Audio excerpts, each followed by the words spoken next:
मुझे इस बात का बड़ा दुख है, अगर मैं अपने देश में देखता हूँ कि जो लोग किसी सरकारी पार्टी के लिए, किसी राजनीतिक पार्टी के लिए वफादारी निभाते हैं, थोड़ा सा काम करते हैं, एक दिन जेल में चले जाते हैं या एक दिन मार खा लेते हैं, वो लोग मंत्री पद तक पहुँच जाते हैं। लेकिन देश के लिए जो अपनी जान लगा देता है उसको भूखों दर बदर भटकना पड़ता है, और वो भी इस दौर में। तो मुझे ये देखकर मुझे इंतहाई अफसोस और मन में ये होता है कि बस। ये हैं पूर्व रॉ एजेंट मनोज रंजन दीक्षित, जिन्हें आज मुफलिसी का जीवन गुजारने को मजबूर होना पड़ रहा है। जब इनसे बातचीत करने इनके बताए पते पर पहुंचे तो हमने अपने सामने एक जर्जर हालत में बने घर को देखा। अदब की नगरी के जानकीपुरम इलाके में रहने वाले इस पूर्व रॉ एजेंट के घर के अंदर सही से बिजली की भी व्यवस्था नहीं थी। ऊपर जाने के लिए जो सीढ़ियां बनी थी उस पर अगर संभाल के न चला जाए तो आपको गिरने में ज्यादा वक्त नहीं लगेगा। हम भी अंधेरे से एक आशा की किरण सजोए ऊपर पहुंचे। तीसरे माले पर मनोज खड़े हुए थे। उनके दिल में हमसे एक उम्मीद थी, न्याय की उम्मीद। कमरे में कपड़े इधर उधर पड़े थे। एक ही कमरा था जिसमें वो बेचारे अपनी जिंदगी काट रहे थे। किसी भी देशभक्त को ऐसे हाल में देख पाना कितना कठिन होता है यह मैं महसूस कर पा रहा था।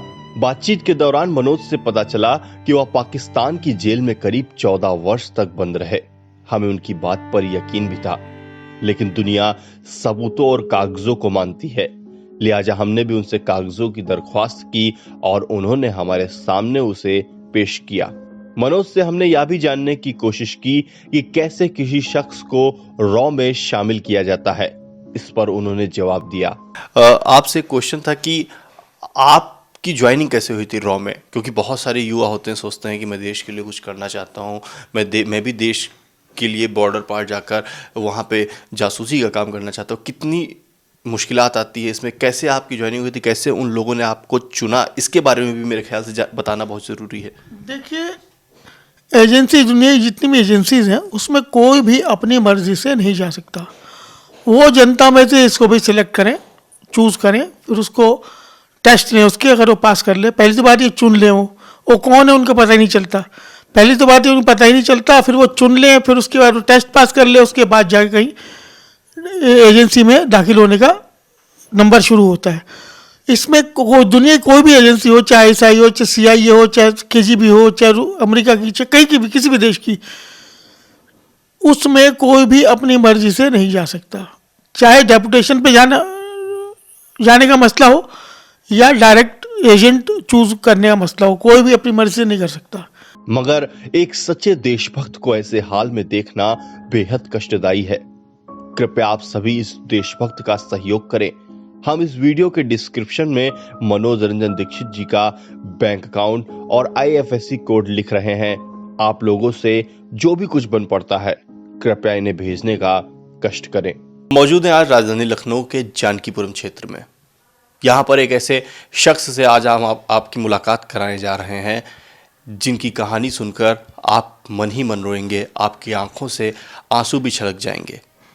ये रॉ के पूर्व एजेंट रह चुके हैं, जो कि पाकिस्तान की जेल में करीब 13 साल तक बंद रहे। 13 साल तक बंद रहने के बाद ये जब भारत लौट कर आए तो अब इनकी पत्नी का देहांत हो गया। पत्नी के देहांत के बाद से ये एक प्राइवेट कंपनी में नौकरी कर रहे थे, जो कि लॉकडाउन के दरमियान वो नौकरी भी छूट गई इनसे। इस वक्त ये मुफलिसी का जीवन गुजारने को मजबूर हो रहे हैं। आइए हम आपको उनसे मुखातिब कराते हैं। हमारे साथ मौजूद हैं मनोज रंजन दीक्षित जी, जो कि रॉ के पूर्व एजेंट रह चुके हैं। सर, सबसे पहले अपने बारे में कुछ बताइए, कहाँ से आप हैं, कैसे, किस तरह? मेरा नाम मनोज रंजन दीक्षित है और मैं नजीबाबाद ज़िला बिजनौर का रहने वाला हूँ। तो मैं जब छूट कर आया तकरीबन 21 साल बाद, तो 14 साल की कैद काटी, जिसमें बाकी साल ड्यूटी की, तो दुश्मन के बीच में। तो इसके जब मैं छूट कर आया तो आने के 1 साल बाद तकरीबन गवर्नमेंट ने मुझे सिर्फ 1,36,000 रुपये दिए, वो भी 2 टुकड़ों में, और कुछ जिससे ना वो मकान खरीद सकता था ना मैं कोई कारोबार कर सकता था। फिर भी जैसे तैसे मैं अपना काम चला रहा था। पिताजी ने मेरी शादी कर दी लखनऊ से। मेरी पत्नी थी शोभा बेचारी, उनको फिर इसके बाद जीवन जैसे तैसे हम ढो रहे थे। गवर्नमेंट से मांग तब से कर ही रहे, तब से ही कर रहे थे हम लोग कि हमें कम से कम इतना दिया जाए, एक मकान और कारोबार या दुकान करने लायक कम से कम इतना पैसा दिया जाए, एक दुकान दी जाए कि हम अपना जीवन जी सकें।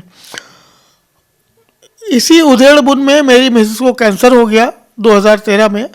मुझे पता चला कि उन्हें कैंसर है और फिर उनका इलाज कराने में लखनऊ आ गया, राम मनोहर लोहिया में उनका इलाज चलता रहा कैंसर का। आखिरकार 2019 में उनकी डेथ हो गई और 2020 में जब उनकी बरसी वगैरह करके मैं वापस आया हरिद्वार से, तो उसके बाद लॉकडाउन शुरू हो गया कुछ ही दिनों बाद।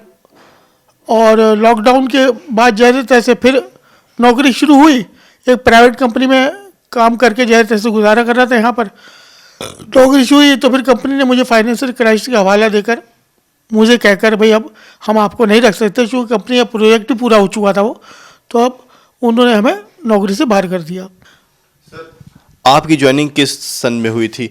उसके बाद आपकी इसका कारवां कैसे शुरू हुआ? ये पूरे ज़िंदगी आपका जो सफ़र था पूरा, रॉ एजेंट बने, उसके बाद फिर पाकिस्तान गए, जासूसी की, फिर वहाँ जेल में भी गुजारने पड़े। करीब, मुझसे गलती हुई थी, 13 साल में करीब 14 साल आपने जेल गुजारी वहाँ पे, माफ़ी चाहूँगा मैं।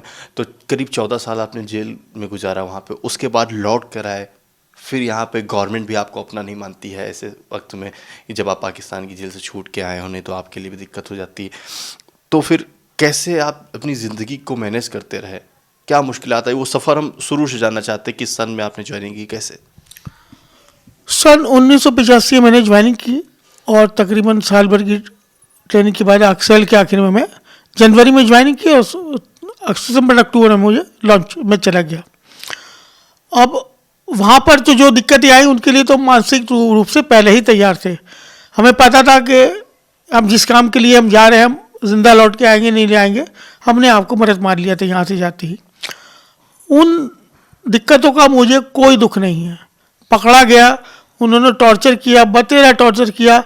उन्होंने बिजली के करंट लगाए, गर्म लोहे से दाग लगाए, उल्टा टांगा, सीधा टांगा, पिटाई करी, नंगे करके पिटाई करी, जैसे जो भी कुछ किया उन्होंने, टांगे चीरी, रोलर चलाए रानों के ऊपर, हमारी ठंडे गर्म कमरे में छोड़ा, सब कुछ किया उन्होंने।